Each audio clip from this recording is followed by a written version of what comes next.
రేపే ఆఖరి కార్తీక శుక్రవారం. పరమ పవిత్రమైన రోజు. లక్ష్మీదేవికి ఎంతో ఇష్టమైన రోజు. ఈరోజు ఆడవాళ్ళు గుర్తుపెట్టుకొని మందారాకుతో ఇలా చేస్తే చాలు భూములు స్థలాలు కొంటూనే ఉంటారు. మందారాకుతో ఇలా చేస్తే కటిక దరిద్రుడు కూడా కుబేరుడుగా మారిపోతారు. మీ దశ తిరిగిపోతుంది. అన్ని యోగాలు సిద్ధిస్తాయి. మందార చెట్టు అనేది దేవతా వృక్షం గనక మందార చెట్టు యొక్క ఆకుతో ఈ పరిహారం చేసుకుంటే బ్రహ్మాండమైన ఫలితం వస్తుంది. ఏదో ఒక విధానంగా భూములు, ఇళ్ల స్థలాలు, సొంత ఇంటి కలలు నెరవేర్చుకోగలుగుతారు. అపార్ట్మెంట్లు కొనుక్కునే అవకాశం కూడా వస్తుంది. అన్ని వైపుల నుండి ధనం దూసుకు వస్తుంది. ఆ ధనంతో స్థలాలు, భూములు కొనుక్కునే ఫలితాలు వస్తాయి. కనుక ఈ కార్తీక శుక్రవారం రోజు చక్కగా ఈ పరిహారాన్ని చేసుకోండి. ప్రతి మనిషికి స్థలాలు కొనుక్కోవాలని, భూములు కొనుక్కోవాలని, అపార్ట్మెంట్ కొనుక్కోవాలని, సొంత ఇల్లు కొనుక్కోవాలని ఇలా రకరకాల కోరికలు ఉంటాయి. ఇలా మీకు భూములు కొనుక్కోవాలన్న, స్థలాన్ని కొనుక్కోవాలన్నా, ఇల్లు కొనాలనున్నా, అపార్ట్మెంట్లు కొనాలనున్నా చక్కగా ఈ కార్తీక శుక్రవారం రోజున మందారాకుతో ఇప్పుడు మనం చెప్పుకోబోయే ఈ చిన్న పనిని చేయండి చాలు. అద్భుతమైన ఫలితాలు వస్తాయి. మరి ఇంతకీ కార్తీక శుక్రవారం రోజు మందారాకుతో ఏం చేయాలో తెలుసుకునే ముందు లక్ష్మీదేవికి గుడ్లగువ్వ ఎందుకు వాహనంగా మారిందో తెలిపే పవిత్ర కథను విందాం. మనం లక్ష్మీదేవి చిత్రపటాన్ని చూసినప్పుడు ఆమెకు గుడ్లగువ్వ వాహనంగా ఉండడాన్ని చూస్తూ ఉంటాం. లక్ష్మీదేవికి గుడ్లగువ్వ ఎలా వాహనమైంది అనే ప్రశ్న మన అందరినీ కూడా పట్టి పీడిస్తూ ఉంటుంది. దానికి సమాధానంగా పురాణాలలో ఒక కథ కనబడుతుంది. ఒకప్పుడు కౌశికుడు అనే ఒక గొప్ప విష్ణు భక్తుడు ఉండేవాడు. అతడు గొప్ప సంగీత విద్వాంసుడు. మధురమైన తన గాన మాధుర్యంతో మహావిష్ణువును ప్రసన్నం చేసుకున్నాడు. స్థూల శరీరాన్ని విడిచిన తర్వాత విష్ణు లోకాన్ని చేరుకున్నాడు. శ్రీహరి తన ప్రియభక్తుణ్ణి స్వాగతించి అతని గౌరవార్థం అంతరంగిక సంగీత సభ ఒకటి ఏర్పాటు చేశాడు. ఆ సభలో దేవర్షి నారదుడికి ప్రవేశం లభించలేదు. కానీ తన ప్రత్యర్థి అయిన తుమ్మురుడికి సకల మర్యాదలు స్వాగతం చెప్పారు. తనకు ప్రవేశం లేకపోవడం అటుంచి తన ప్రత్యర్థి అయిన తుమ్మురునికి స్వాగత సత్కారాలు లభించటం చూసిన నారదుడు మండిపడ్డాడు. ఆయన తమాయించుకొని లక్ష్మీదేవి మందిరంలో నుంచి లోనికి పోవడానికి ప్రయత్నం చేశాడు. అక్కడ కూడా లక్ష్మీదేవి చెలికత్తెలు అడ్డుపెట్టారు. దానితో నారదుడు ఆ మహాలక్ష్మిని శపించాడు. అది తెలిసిన వెంటనే లక్ష్మీనారాయణులు నారదుడి ముందు ప్రత్యక్షమయ్యారు. తమను మళ్లించమని వేడుకున్నాడు. అప్పటికి నారదుడు కోపం శాంతించింది. తన తొందరపాటుకు పశ్చాత్తాపం మొదలైంది. శరీరం అంతా కూడా చెమటలు పట్టాయి. కీళ్ళెరిగి పెట్టడం ఆయన బాగా తెలిసిన నారాయణుడు చేసిన దానికి సిగ్గుపడుతున్న నారదుడిని చూసి ఇలా అంటాడు. నారద, నీ కోపానికి కాపం నాకు తెలుసు. దానికి భక్తి జ్ఞానములయందు, శీల వర్తనములయందు తుంబురుడు నీకన్నా కపటి కాడు, గర్విష్టి కాడు. కపట భక్తిని ప్రదర్శించే వారిని తీర్థులు సేవించినప్పటికీ వ్యర్థం. భక్తి శ్రద్ధలతో నన్ను కొలిచిన వాళ్లకు నేను వసునవుతాను అన్నాడు. సంగీతం కొరకు నేను చేరవచ్చునని చాటి చెప్పుటకై కౌశిక, తుమ్మురులను నేను సత్కరించాను. నీ శాపానికి నేమీ బాధపడటం లేదు. లోకహితమే జరుగుతుంది, చింతించవద్దు అని అన్నాడు. నారదుడికి అప్పటికి జ్ఞానోదయమైంది. వెంటనే నారదుడు, ఓ దేవదేవ, నా తప్పులను క్షమించుము. అవివేకి వలె ప్రవర్తించాను, నన్ను కాపాడుము. తుంబర కౌశికుల వలె సంగీతంలో మేటినైతే ఇంతటి విపరీతం జరిగి ఉండేది కాదు కదా అంటూ కట్టెలు తెచ్చుకొని ప్రవహిస్తున్న కన్నీటి పర్వతాల మధ్య నారదుడు నారాయణుని పాదాల మీద పడ్డాడు. భక్తుని పశ్చాత్తాపం భగవంతుడి హృదయాన్ని కరిగించింది. అప్పుడు విష్ణుమూర్తి తన దివ్య హస్తాలతో నారదుని పైకి లేపాడు. ధైర్యం చెప్పాడు. సంగీతం నేర్చుకోవాలన్న కుతూహలం నిజంగా ఉంటే తాను చెప్పినట్టుగా చేయమని ఇలా అన్నాడు. నారద, ఉత్తరాన మానస సరోవరానికి అవతల ఒక పర్వత శిఖరం ఉంది. దాని మీద ఒక గుడ్లగువ్వ ఉంది. ఆ ఉల్లుకపతికి శుశ్రూష చేసి సంగీతంలో నేటి కమ్ము అని దీవించాడు. దాంతో శ్రీమన్నారాయణుడికి కృతజ్ఞతలు ప్రకటిస్తూ చేతులు జోడించిన నారదుడు సెలవు పుచ్చుకున్నాడు. వెంటనే మనోవేగంతో మానస సరోవరం చేరుకున్నాడు. అక్కడ కమ్మని సంగీతం స్పష్టంగా వినిపిస్తుంది. తెరలు తెరలుగా వస్తున్న ఆ గానం మాధుర్యాన్ని పట్టుకొని ఆవలగిరి శిఖరం చేరాడు నారదుడు. గంధర్వ, కిన్నెర, కింపురుష, అప్సరలందరూ కూడా సంగీతాభ్యాసం చేస్తున్నారు. వారి మధ్య గురుపీఠం మీద దివ్యకాంతులతో ప్రకాశిస్తున్న గాన బంధు అనే గుడ్లగువ్వ నారదుడిని చూడగానే వినయంతో ఆసనం దిగి ఎదురెగాడు. ఆనందంగా ఆసనం చూపి కుశల ప్రశ్నలు వేశాడు. నారదుడు వచ్చిన కారణం చెప్పమని ప్రార్థించాడు. నారదుడు గాన బంధు వినయానికి సంగీత పాటవానికి ఆశ్చర్యపోయాడు. తనకు తెలియని ఈ సంగీతవేత్త ఎవరని ఆలోచనలో పడ్డాడు. అతడెవరైతేనేం తనకు కావలసినవి సంగీత విద్య కనుక నారదుడు ఉల్లుకపతికి నమస్కరించి జపతపాదులకు సాధ్యం కాని శ్రీహరిని తొంబుర కౌశికులుగా గాన మాధుర్యం వశం చేసుకున్నారని తనకు అలాంటి దివ్య గాన విద్యను ప్రసాదించమని వేడుకున్నారు. గాన బంధు నారదుడి ఆంతర్యం గ్రహించి ముందుగా తాను ఎవరో వివరింపసాగాడు. నారద, పూర్వ భువనేశుడని రాజు ఉండేవాడు. అతను చాలా జాలిగుండె కలవాడు, ధర్మ ప్రవర్తుడు, సాంప్రదాయానుసారం సర్వ కార్యాలన్నీ కూడా క్రమం తప్పకుండా నిర్వహిస్తాడు. అటువంటి ఉత్తమ పాలకుడు సంగీతాన్ని మాత్రం నిషేధించాడు. ఎవరైనా గానాలాపన చేస్తే మరణశిక్ష విధించమని మంత్రులకు చెప్పాడు. భగవంతుడిని కూడా భక్తి గీతాలతో స్తుతించకూడదని చాటించాడు. ఒకరోజు హరి మిత్రుడు అనే ఒక భక్తుడు రాజాజ్ఞను మర్చిపోయి భగవంతుడి కీర్తిస్తూ గానం చేశాడు. ఆ గాన మాధుర్యంలో మునిగిపోయిన ప్రజలు కూడా పాడకూడదన్న విషయాన్ని మర్చిపోయారు. వెంటనే రాజభటులు వచ్చారు. హరిమిత్రుడిని బంధించి తీసుకుని వెళ్ళి రాజు ముందు నిలబెట్టారు. ఏం శిక్ష వేద్దామని ఆలోచించాడు. పాడినవాడు బ్రాహ్మణుడు. బ్రహ్మహత్య మహాపాపం, కానీ మరణశిక్షతో సమానమైనది రాజ్య బహిష్కరణ అని ఇలా ఆలోచించి హరిమిత్రుడి సంపాదనంతా కూడా స్వాధీనం చేసుకొని రాజ్యం నుండి వెళ్ళగొట్టాడు రాజు. కాలచక్రం తిరగటం మానదు కదా. కొంతకాలానికి రాజు మరణించాడు. పుట్టిన ప్రాణి గిట్టక తప్పదు, అలాగే గిట్టిన ప్రాణి కూడా మళ్ళీ పుట్టక తప్పదు. నరుడిగా మరణించిన గుడ్లగువ్వగా జన్మించాడు.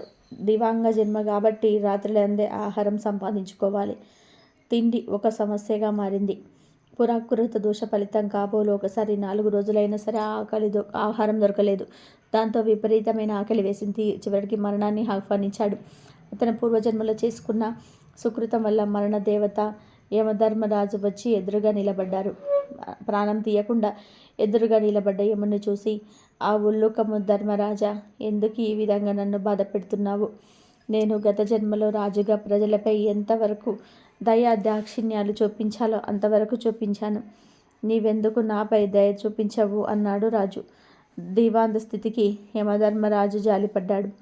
తాను చేసిన తప్పేంటో తెలియకుండా ఎవరైనా సరే శిక్ష అనుభవించడం ధర్మం కాదు కదా. తెలిసినప్పుడే కదా పశ్చాత్తాపం కలిగేదని ఆలోచించి అసలు విషయం చెప్పాడు యమధర్మరాజు. దివాందమా, నీవు రాజుగా ఉన్నప్పుడు అనేక సత్కార్యాలు చేసిన మాట నిజమే. కానీ పరమాత్ముడిని వేద మంత్రాలతో మాత్రమే స్తుతించాలని శాసించడం నీ మూర్ఖత్వం. పరమ పావనమైన సంగీతంతో హరికీర్తన చేసిన హరిమిత్రుడిని శిక్షించిన పాపం తక్కువే కదా. ఆ పాప ఫలితం కొండంతై నీకు లభించిన పుణ్యఫలానికి మించిపోయింది. అదే నేను నిన్ను పట్టి పీడిస్తుంది. విష్ణు భక్తులకు చేసిన కీడు నీకు ఈ అవస్థ తెచ్చిపెట్టింది. దీని నుండి బయటపడడం ఎవరు సాధ్యం కాదు అనుకున్నాడు. దేవుడు చెప్పింది విన్నాక కానీ దివాంగతానికి తాను చేసిన తప్పేంటో అర్థం కాలేదు. ఏ మార్గంలోనైనా సరే భగవంతుని స్తుతించవచ్చుననే జ్ఞానం కలిగింది. దాంతో చేసిన తప్పుకు క్షమించి ఎలాగైనా సరే బయటపడే మార్గం చూపించమని ధర్మదేవత పాదాల మీద పడ్డాడు. యముడు హృదయం కూడా ద్రవించింది. ఉల్లుక రాజా, చేసిన తప్పుకు శిక్ష అనుభవించక తప్పదు. దీనికి మించిన శిక్ష అనుభవించినచో శిక్షాకాలం తగ్గుతుంది. అంగీకరిస్తే ఆ గుహలోనికి వెళ్ళుము. అందులో నీ గత జన్మ దేహం ఉంది. అందులో నుండి ఒక రోజు కొంత మాంసాన్ని చీలుకొని భక్షించు. అది పూర్తయిన తదనంతరం నీకు శుభం కలుగుతుంది అని దీవించి అలా వెళ్తుంది. ఓ నారద మహర్షి, ఆ దురదృష్టవంతుడిని ఆయన రాజును నేనే. ఆ తర్వాత నేను ఒక రాజున నా శవం వద్ద కూర్చొని ఉండగా దివ్య తేజస్వి అయిన ఒక బ్రాహ్మణుడు రథంలో కూర్చో నా ముందున్న శవం చూసి రథాన్ని నిలిపాడు. దగ్గరికి వచ్చి చూసి, ఇది భువనేశ్వని కామము వలె ఉన్నది. ఈ గుహలో ఎందుకు పడి ఉన్నది? దీనిని ఈ పక్షి తినడం ఏమిటి అంటూ ఆశ్చర్యాన్ని ప్రకటించాడు. అప్పటికి నేను ఆ విప్రుణ్ణి గుర్తించాను. అతడు నా చేత బహిష్కరించబడిన హరిమిత్రుడు. అప్పుడు వెంటనే నేను పాదాల మీద పడి ప్రార్థించాను. తప్పు క్షమించమని అడిగాను. దుఃఖాశ్రువులు నేల రాలుతూ ఉండగా ధర్మరాజు తేజన విషయమంతా కూడా వివరించాను. హరిమిత్రుడు విని చలించిపోయాడు. తన అంతరంగ భావమునకు అనుగుణంగా ఇలా పలికాడు. రాజా, మీ బాధలు చూస్తూ ఉంటే నాకెంత విచారం కలుగుతుంది. మీరు నా ఎడల చూపిన కాఠిన్యం నేను ఆ రోజునే మర్చాను. మీరు అనుభవించిన బాధలిక చాలు. క్షణం నుండి మీకు బాధ అనేది లేకుండుగాక. గొప్ప సంగీత విద్వాంసుడవై లోకంలో ఉత్తమ సంగీత విద్యను బోధించునుగాక అంటూ అతడు నా కృతజ్ఞతను స్వీకరించి వైకుంఠానికి వెళ్ళిపోయాను. అతని దీవెన ఫలించి నేను ఇలా ఉన్నాను అంటూ దానబంధు తన కథనంతా కూడా నారదుడితో వివరించాడు. తర్వాత నారదుడు గానబంధుకు శిష్యుడయ్యాడు. తొలి రోజునే సంగీతం ఎలా నేర్చుకోవాలనే విషయం మీద పాఠం చెప్పాడు గానబంధు. సంగీతం ఒక దివ్య కళ అన్నాడు. ఆ నెపంతో కానీ తాపరసం కానీ అది పట్టుపడదన్నాడు. కళ కోసం జీవితాన్ని అర్పించాలి అన్నాడు. కష్టపడి నిరంతరం సాధన చేస్తే ఎవరైనా సరే అపురూపమైన ఈ కళలో ఆదిత్యగా సాధించచ్చన్నాడు. గౌరవభావ మోహంలో ఉట్టి పడుతూ ఉండగా వినయంగా తల ఉంచుకొని ఆలకించాడు నారదుడు. ఆ సాధన అలా 1000 ఏళ్ళు గడిచాయి. ఘోరమైన దీక్షతో నారదుడు 3,60,6 రాగాలతో మంచి ప్రావీణ్యం గడించాడు. సహా పాఠకులంతా కూడా పొగిడేస్తూ ఉంటే సంగీతంలో ఇక తనకు తిరిగనేదే లేదనుకున్నాడు. గర్వంతో ఉబ్బిపోయాడు. అమితానందంతో గురువును చేరి కృతజ్ఞతలు చెల్లించాడు. గురుదక్షిణ చెల్లిస్తాను, ఏమి కావాలో సెలవిమ్మన్నాడు. ఎంతటి కోరికైనా సంశయింపవద్దన్నాడు. శిష్యుని పలుకును విన్న గురువు ఇంతగానో సంతోషించాడు. ఓ మహర్షి, దేవర్షులైన మిమ్మల్ని నేనేమి కోరగలను? దీవాందమునకు కావలసిన అవసరములు ఏమి ఉంటాయి? శిష్యుడవైనందువలన ఏదో ఒకటి కోరుకొనక తప్పదు. ఈ భూమి ఉన్నంత వరకు సంగీతము పదాలతో పాటు నేను సహితం లోకం ఉంటుండేలాగా ప్రసాదించమని మనసులో మాట బయటపెట్టాడు. ఆ మాటలు విని నారదుడు విలాసంగా నవ్వాడు. గురువర్య, ఇది మరి చిన్న కోరిక. ఈ చిరు కోరిక మీకు ఉన్న సంగీత పాండిత్యం తీర్చగలదు. దృశ్య ప్రవిశ్య కోటి వలన భూతలమున సంగీత కలము నిలిచి ఉన్నంత వరకు మీ కీర్తికి చ్యుతి లేదు. మీరు చేసిన ఈ మహోపకారమునకు గురుదక్షిణగా లక్ష్మీనారాయణ కటాక్షం, వారి సేవా భాగ్యమును, శాశ్వత సన్నిధానమును ప్రసాదిస్తున్నాను. ప్రళయం సంభవించిన వేళ శ్రీ మహావిష్ణువునకు గరుత్మంతుని వలె శ్రీ మహాలక్ష్మీదేవికి నీవు వాహనమై ధరింతువుగాక అంటూ శిష్యుడిగా కానుకను, దేవర్షిగా వరమును సమర్పించి సెలవు తీసుకున్నాడు. ఆ విధంగా గానబంధు అనే గుడ్లగుబ్బ లక్ష్మీదేవికి వాహనమైనది. ఇంకో కథ ప్రకారం పూర్వం ఒక అడవిలో వయసు పడబడిన ఒక జంట కాపురం ఉండేవారు. వారు దారిద్ర్య రేఖకు దిగువగా జీవించేవారు. వారి ఇంట్లో కట్టుకోవడానికి ఓ గుడ్ల ముక్క కూడా ఉండేది కాదు.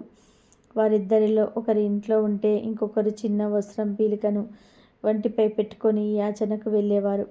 ఓ రోజు ఇంటి యజమాని యాచనకు వెళ్ళిన ఏమీ దొరకపోవడంతో చాలా బాధపడ్డారు. చివరికి ఓ చెట్టు కింద కూర్చొని తన కష్టాలను చెట్టుతో చెప్పుకుంటాడు.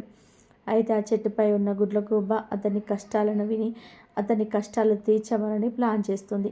ఓవైపు లక్ష్మీదేవిని ఒక కంట కనిపెడుతూ తను వెళ్తున్న మార్గాన్ని అనుసరిస్తూ వెళ్తుంది. అలా లక్ష్మీదేవి ఏ ఇంట్లో కాలు మోపడానికి ప్రయత్నం చేస్తుందో ఆ ఇంట్లో మేడపైకి ఆ గుడ్లగూబ ఎక్కి అరుస్తుంది.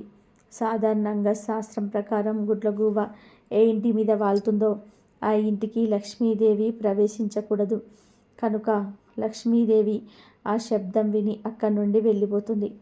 కానీ ఓ రోజు లక్ష్మీదేవి ఏ ఇంటికి వెళ్ళడానికి ప్రయత్నించినా ఆ ఇంటి దగ్గరకు వెళ్ళి గుడ్లగూబ అరుస్తూ ఉండడంతో ఆ దేవికి అనుమానం వస్తుంది. తన వైపు కోపంగా చూస్తుంది. ఆ సమయంలో గుడ్లగూబ లక్ష్మీదేవిని ఆ వయసు మళ్ళిన వారి ఇంటికి తీసుకెళ్తుంది. ఆ ఇంట్లో కటిక పేదరికంతో బాధపడుతున్న జంటను చూసి లక్ష్మీదేవి చలించిపోతుంది. అంతే, వెంటనే లక్ష్మీదేవి వారి ఇంట్లోకి కొలువై ఉంటానని, వారికి అష్టైశ్వర్యాలు సమకూరుస్తానని వరమిస్తుంది. ఆ రోజు నుండి తమకు దారి చూపించిన గుడ్లగూబను వాహనంగా చేసుకుంది. అప్పటి నుండి గుడ్లగూబను శుభానికి సంకేతంగా లక్ష్మీదేవి ప్రకటిస్తుంది. కష్టాలలో ఉన్నవారిని కొనుక్కుంటూ వారికి ఈ శ్రీ మహాలక్ష్మికి మధ్య దిక్చూచిలాగా వ్యవహరిస్తూ గుడ్లగూబ ఆ రోజు నుండి తన కొత్త ప్రస్థానాన్ని మొదలుపెడుతుంది.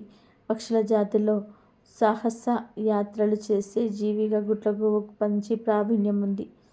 ఉల్లుక తంత్రంలో గుడ్లగూబను ఇంటికి రప్పించే మార్గాన్ని గురించి తెలియజేశారు. పగలు గుడ్లగూబలకు కంటి సరిగ్గా కనిపించదు. అందుకే రాత్రి వేళలో మాత్రమే ఇవి సంచరిస్తూ ఉంటాయి. ఎవరైనా ఏ అవసర పని మీద బయటకు వెళ్ళినప్పుడు గుడ్లగూబ ఎదురొస్తే ఆ పని ఖచ్చితంగా నెరవేరుతుందని అంటూ ఉంటారు. అయితే ఎన్ని కథలు విన్నా ఇప్పటికీ అనేక మంది గుడ్లగూబను అశుభానికి సూచనగా భావిస్తూ ఉంటారు. ఇక వీడియోలోకి వస్తే కార్తీక శుక్రవారాలు ఎంతో విశేషమైనవి. లక్ష్మీదేవికి ఎంతో ఇష్టమైనవి. కార్తీక శుక్రవారం రోజు తప్పనిసరిగా లక్ష్మీదేవిని పూజించాలి. కనీసం దీపారాధన సరే చేసుకోవాలి. కార్తీక శుక్రవారం రోజున ఎవరైతే మందారాకుతో ఇలా చిన్న పరిహారం చేస్తారో వారికి తిరిగి లేని రాజయోగం పడుతుంది. భూములు స్థలాలు కొనుక్కునే యోగం వస్తుందని శాస్త్రాలు చెప్తున్నాయి. అసలు ఏం చేయాలి అంటే ఏం లేదు. కార్తీక శుక్రవారం రోజు చక్కగా ఉదయాన్నే నిద్రలేచి శుచిగా స్నానం చేసుకొని చక్కగా ఇంటినందరూ కూడా శుభ్రం చేసుకొని ఇంటి ముందు ముగ్గు పెట్టుకొని కాళ్ళు నిండుగా రాసుకొని ముఖానికి కుంకుమ బొట్టు పెట్టుకొని ఆ తర్వాత మందారాకు తెచ్చుకోండి. మీ ఇంట్లో ఎంతమంది ఉంటే అన్ని మందారాకులకు ఒకటి ఎక్స్ట్రా తెచ్చుకోండి. అంటే మీ ఇంట్లో నలుగురు ఉంటే 5 ఆకులు తెచ్చుకోవాలి. ముగ్గురు ఉంటే 4 ఆకులు తెచ్చుకొని ఇలా మందారాకులు తెచ్చుకొని ముందు వాటిని పసుపు నీటితో నీట్గా కడిగేయండి. ఈ ఆకులన్నీ తెచ్చుకోవడానికి ముందే మీరు ఇంట్లో బెల్లంతో ఏదైనా తీపి పదార్థాన్ని వండుకోండి. అంటే బెల్లమన్నం కానీ పరమన్నాన్ని కానీ ఇలా ఏది కలిపిన వీటిని పదార్థాన్ని వండండి. మందారాకులు తెచ్చుకున్న తర్వాత ఒక రాగులో కాకి ఇత్తడి ఆకులను ఉంచి ఆ ఆకులలో ఈ బెల్లంతో చేసిన పదార్థాన్ని పెట్టండి. ఆకులలో పట్టినంత వేస్తే సరిపోతుంది. అసలు మాకు దీపార్థం ఉండేంత ఓపిక లేదు అనుకునేవారు చక్కగా ఒక బెల్లం కుందును తీసుకొని ముక్కలు ముక్కలుగా చేసి ఆ ముక్కను ఆ మందారాకులో పెట్టండి. ఇలా బెల్లంతో చేసిన తీపి పదార్థాన్ని బెల్లాన్ని కానీ మందారాకును కానీ వేసి తర్వాత ఈ ప్లేట్ను తీసుకొని వెళ్ళి ఫోటో ముందు పెట్టండి. మీ కోరికను చెప్పుకోండి. అమ్మ లక్ష్మీదేవి, మేము భూములు స్థలాలు ఇల్లు కొనుక్కోవాలని అనుకుంటున్నాం. ఆ కోరికలు నెరవేరడం కోసం ఈ పరిహారం చేస్తున్నాం. నువ్వే ఈ పరిహారం నెరవేరేలా చూడు తల్లి అని వివరంగా అమ్మవారికి మీ కోరికను చెప్పుకోండి. పూజ చేసుకోండి. ఒక 10 నిమిషాల తర్వాత అమ్మవారి దగ్గర పెట్టిన మందార ఆకులను తీసి మీ ఇంట్లోని వారందరూ కూడా ఆకులోని పదార్థాన్ని ప్రసాదంగా స్వీచి తినేయండి. ఇలా ప్రసాదం ఎక్స్ట్రా ఉంటుంది కదా, ఆ ప్రసాదాన్ని తీసుకొని గోమాతకు కానీ కుక్కకు కానీ పక్షులకు కానీ వేసేయండి. ఈ మందార ఆకులని నీటిని మాత్రం జాగ్రత్తగా తీసుకెళ్ళండి. ఎక్కడైనా సరే చిన్న గొయ్యి తీసి పాతి పెట్టేయండి. ఎక్కడ పాతి పెట్టినా పర్వాలేదు. ఇలా ఈ చిన్న పరిహారం చేశారంటే ఖచ్చితంగా మీకుండే సమస్యలు పోతాయి. కావలసినంత ధనం వచ్చి మీరు కోరుకున్నంత విధానంగా భూములు స్థలాలు ఇల్లు కొనుక్కోగలుగుతారు. 100కు 100% ఫలితాలు వస్తాయి. కాబట్టి ప్రతి ఒక్కరు కూడా రేపు శుక్రవారం రోజు ఈ విధంగా మందారాకుల పరిహారం చేసి మీ కోరికలు నెరవేర్చుకొని భూములు స్థలాలు కొనుక్కొని ఆనందంగా జీవించండి. కనుక ఈ విధంగా చేసుకోండి. 5 ఆరోగ్య ఐశ్వర్యాలతో ఈ మందారాకుతో ఈ విధంగా చేసుకోండి. ఈ పదార్థాలు పెట్టి ఆకులలో పట్టినంత వేస్తే సరిపోతుంది. అసలు మాకు తీపి పదార్థం వండేంత ఓపిక లేదు అనుకునే వాళ్ళు మాత్రం చక్కగా ఒక బెల్లం కుందును తీసుకొని ముక్కలుగా కట్ చేసి ఆ ముక్కలను ఆ మందారాకుల మీద పెట్టండి. ఇలా బెల్లంతో చేసిన తీపి పదార్థాన్ని కానీ బెల్లాన్ని కానీ పెట్టి మందారాకుతో ఇది పరిహారం చేయండి.